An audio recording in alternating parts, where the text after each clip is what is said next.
The remaining part of 1936 proved to be mostly disastrous for the Republic, yet it managed to hang on.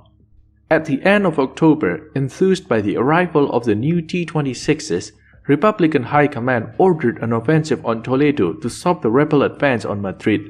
Whilst the offensive failed, the T-26 proved its superiority. The T-26 broke the rebel defensive line, but were left vulnerable as the infantry was unable to keep up with the tanks. In the narrow streets, 3 T-26s were lost to anti-tank cannons and rudimentary hand explosives similar to Molotov cocktails. On the other hand, at least 2 Italian CV33 or 35 light tanks were destroyed by the superior Soviet or Republican tanks. On November 8, 1936, the rebel assault on the capital Madrid commenced. The rebels attempted a major offensive to cross the bridges across the river and capture Ciudad Universitaria, where every room in every single building would be fought over ferociously. In this part of the battle, the T-26 proved to be a very effective defensive tank, and a number of the remaining Renault FTs were also sea combat. Having failed to take the city, Madrid was subject to a siege which would last until the end of the war. From this point onward, the Republic attempted to carry out offensives in other parts of Spain to relieve Madrid. Tank Encyclopedia magazine issue number 6 is out. As usual, all the articles are well researched by our excellent team of writers and are accompanied by beautiful illustrations and photos. If you love tanks, this is the magazine for you. Hello, my name is Tony, and today we will have a look at the second part of the vehicles used by the Second Spanish Republic. If you like our videos and want to support us, please consider donating on Patreon or PayPal. All of the funds should be used to improve future Tank Encyclopedia content. Any help would be greatly appreciated. Cut off from the rest of the Republic, the industrial northern part of Loyalist Spain was de facto autonomous. The Dirección de Industrias Movilizadas del Norte was created to organize the existing industries into producing material for the war effort. This was independent from the control of the central government and was mostly overseen by the Basque government. SECN would later produce the massive Naval Soma armored cars, which saw service across the whole northern front. Although armed, their main purpose was to transport troops who would disembark and fight the enemy. Another company, Talleres Echeverria, produced a similar but smaller vehicle in moderate numbers. SECN's biggest success was the Trubia Naval, the only tank produced in series during the Spanish Civil War. Based on the Carro de Combate Ligero para Infantería Modelo 1936, but without its spaced armor and 40mm gun, between 12 and 45 machine gun-armed Trubia Navales were produced in Sestao. These had a very limited combat ability and were unreliable.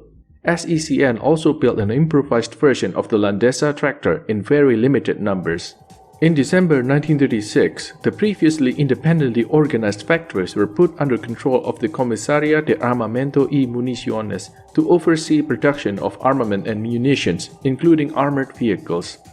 A series of vehicles that predated the CAM but which would end up under its control were those built by Construcción Colectiva Sadurní de Noia in a town outside Barcelona. This company produced a number of rudimentary vehicles at the beginning of the war, including one on a tractor with a 140 horsepower engine. After the initial enthusiasm, they built 2 series of the tractors. The biggest success of the CAM was the often misnamed UNL-35, of which around 160 were built. Production was overseen by Soviet officers. Whilst initially intended to be built upon GMC 1.5 and 3 tons chassis, a lack of available vehicles meant that they were built on a variety of chassis, including the ZIS-5, Gas AA, Ford, Chevrolet, and unidentified British models with right-hand drive. The vehicles had a variety of names and all related to the type of chassis used as the base. Most vehicles were named Blindado Tipo ZIS, in reference to the ZIS-5 truck chassis. These vehicles would be the most prolifically produced vehicles in Spain until the AMX-30E and Pegaso 3560 Blindado Medio sobre Ruedas in the 1970s and 1980s. Towards the end of 1937, SMA initiated plans for a new heavier 6x4 armored car. For years, this vehicle has been known as the Chevrolet 1937 and is thought to have been built in the Hispano-Suiza factory in Barcelona. However, the vehicle was actually named Blindado Modelo PJ and had a far more interesting production history. Vehicles were built on a specifically designed Chevrolet Thornton LHD chassis bought from the USA. Main conversion and assembly of the vehicles took place in Catalonia towards the end of 1938, with a few other nearby factories receiving parts to diversify production in case bombing put the main factory out of action. There were two variants of the vehicle, the main one with a small turret armed with a 37mm gun, and one which took the turret from knocked-out Soviet armor and was armed with the original 45mm gun. The first few months of 1937 were mostly successful for the Republic. In January, nationalist forces were defeated in the Third Battle of Coruna Road, the last nationalist attempt to envelop Madrid through the northwest of the city. However, in the south, at the beginning of February, Malaga was lost to advancing nationalist and Italian forces.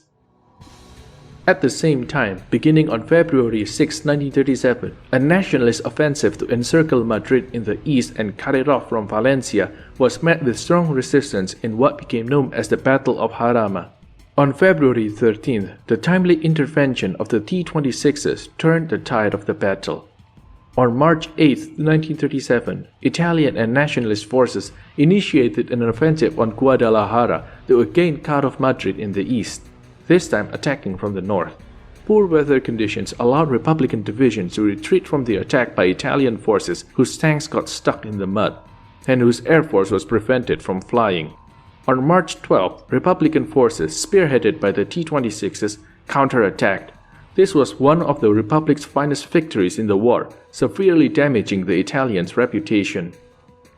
In the south, on March 6, 1937, the nationalists launched an offensive on the Cordoba front, centered on Pozo Blanco. The advance reached its climax on March 18th, after which Republican reinforcements allowed for a counterattack. Republican armor was able to push forward, regaining all lost territory and making some gains, stabilizing the front until shortly before the end of the war. The Republic's success would not last. At the end of March 1937, the nationalists and their Italian and German allies commenced the conquest of the Republican North, beginning in Vizcaya. Republican forces on this front still retained some of the politically motivated militias of the early days of the war and were heavily outnumbered in men and armament.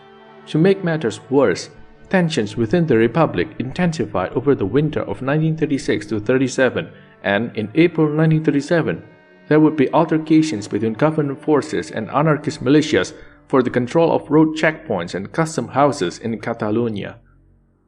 This culminated in the Barcelona May Days with serious street fighting between different factions. The end result was that the communists and other pro-Moscow forces were able to gain undisputed power and control. The negative situation in the war and pressure from his political opponents for supporting radical factions within the Republic forced Prime Minister Largo Caballero to resign on May 17, 1937. His substitute, Juan Negrin, had the support of the moderate wing of the PSOE and the Communists. With nationalist troops advancing towards Bilbao, the Republic mounted two separate offensives in Segovia and Huesca to force the nationalists to pull troops out of Vizcaya. Both were a disaster for the Republic, and they did not prevent the fall of Bilbao. To force the nationalists to pull forces out of their advance in the north and also to relieve the position in Madrid, the Republic launched a major offensive on July 6, 1937 west of Madrid, centered around the town of Brunet. It could count on a large amount of Republican armor, which was initially successful in breaking through the enemy line and threatened to outflank the nationalists' rear besieging Madrid. The nationalists sent reinforcements from the north and counterattacked supported by air superiority provided by the arrival of German Messerschmitt Bf-109s. By July 25th, the inconclusive battle had ended with around 40,000 dead. The Republic had captured some ground and delayed the advance in the north by 1 month. The nationalists' advance on Santander, beginning August 14th, saw one of the most famous tank-on-tank actions of the war at La Virga, where Italian Lancia 1Z armored cars and CV33-35 light tanks fought Republican or Soviet BA-6 and FAI, Renault FTs and possibly Trubia Navales, with both sides claiming victory. The mountainous terrain of the region slowed down the nationalist advance, but on August 27th, Santander was captured by nationalist forces. To alleviate the position in the north, a massive Republican offensive on Zaragoza was planned for August 24, 1937. For the offensive, the newly arrived Soviet PT-5s were to be used for the first time in history. The objective of the offensive was to capture Zaragoza, the Aragonese capital, which had been a target from the beginning of the war. The Republican offensive managed to advance 6 kilometers short of Zaragoza. However, contrary to what had happened in Brunete, the nationalist advance in the north continued. By September 1st, the Republican advance had halted. The nationalist counterattack managed to recapture some of the lost territory, keeping Zaragoza safe. A final Republican attempt was carried out at Fuentes del Ebro in October, spearheaded by the PT-5s, with disastrous effects after the majority of the tanks got stuck in the mud. Having failed to stop the nationalist advance in the north, the remaining Republican forces were completely outnumbered by a force with superior artillery, armor, and aircraft. Taking advantage of the heavily mountainous terrain, the Republican forces were able to mount a courageous but ultimately futile resistance. In the end, the numerical superiority and constant aerial bombing proved too much, and on October 21st, Quirón fell. By October 27th, the whole of Asturias was lost, putting an end to the campaign in the north. After the fall of the north, it was believed that the next nationalist attack would be on Madrid. To steal the initiative, the Republic mounted a massive offensive on the small provincial city of Teruel. Between 77,000 and 100,000 troops were amassed, with as many as 100 armored vehicles, almost all the remaining ones available. On December 15th, under heavy snow and without artillery support, Republican troops launched the offensive on Teruel, catching nationalist forces by surprise. By December 22nd, Republican troops had entered the city and fierce house-to-house fighting took place, causing a huge number of Republican casualties. The nationalist counterattack took place on December 29th, but was unable to lift the siege in Teruel. At the end of January, the nationalists had still been unable to retake Teruel, with Republican forces repelling the nationalist attacks, but exhaustion and the frigid weather were beginning to take their toll. At the beginning of February, the nationalists launched an attack against the weakly defended line north of Teruel. In 2 days, the Republic lost 800 kilometers square and over 20,000 troops. Fearing capture, Republican troops abandoned Teruel and the city they had fought so hard to take. After the Battle of Attrition in Teruel, the floodgates were opened for Franco's troops to capture the rest of Aragon and Catalonia. On March 25th, nationalist troops entered Catalonia and attacked Lleida. By this point, mass desertion from the Republic was the norm, and several officers were executed for insubordination as a blame game took place between the different military commanders. With the battle won and Barcelona ready to fall, nationalist troops stopped and turned south towards the Republic's capital, Valencia, reaching the Mediterranean Sea on April 15th, cutting the remaining parts of Catalonia off from the rest of the Republic. On April 23rd, the Levante offensive on Valencia began. Aided by the weather and new aircraft and anti-aircraft guns recently arrived from France, the Republic managed to halt the initial nationalist advance. Once the attack recommenced, the ferocious Republican defense and the mountainous terrain slowed the nationalist advance. However, after heavy fighting on June 14th, the port city of Castellón fell to the nationalist forces that were 80 kilometers north of Valencia. A new nationalist push commenced on July 5th and broke through the Republican forces, which now feared a repeat of the collapse in Aragon a few months earlier. By mid-July, the only thing between the nationalist offensive and Valencia was the XYZ line, which managed to hold out. To relieve Valencia, the Republic launched an offensive across the Ebro. On the night of July 25th, Republican troops crossed the Ebro supported by T-26 tanks. Initially, the offensive was a massive success, catching the nationalists off guard and forcing them to pull out troops from other fronts, most importantly from the offensive on Levante. The nationalist counteroffensive came on August 6 across the whole front. Over the next few days and weeks, several Republican positions fell back and tried to cross the river. It took the nationalists 4 weeks to regain almost all the territory lost in the initial 24 hours of the offensive. After a month with not much fighting, on October 30th, the nationalists launched a new offensive, reaching the banks of the river Ebro on November 3rd. Over the next 2 weeks, Republican troops abandoned their positions and crossed back across the river.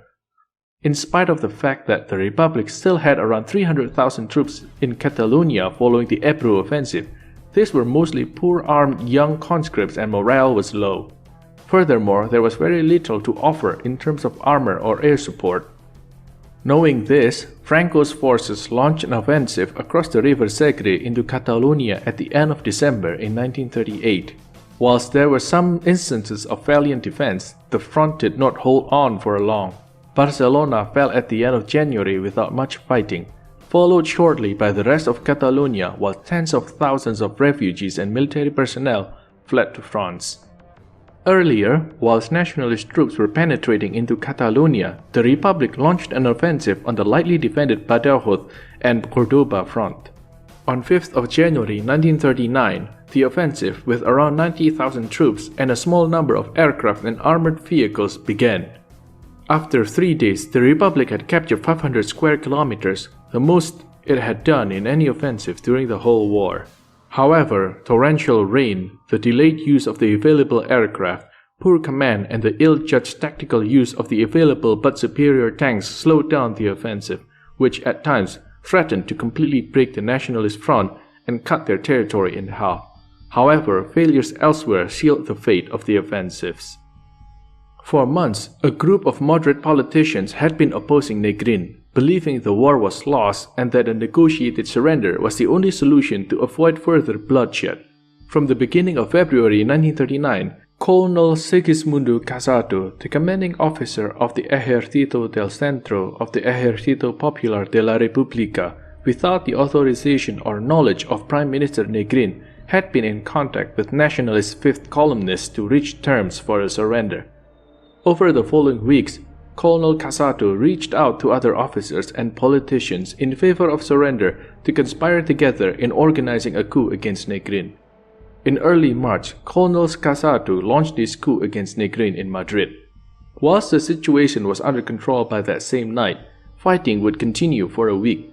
The following day, Negrin boarded a plane to Toulouse, France, giving up his duties as Prime Minister. Whilst Colonel Casato and his supporters had hoped that without Negrin and the communists, a peace deal could be agreed with Franco, they soon found out that Franco demanded nothing short of unconditional surrender.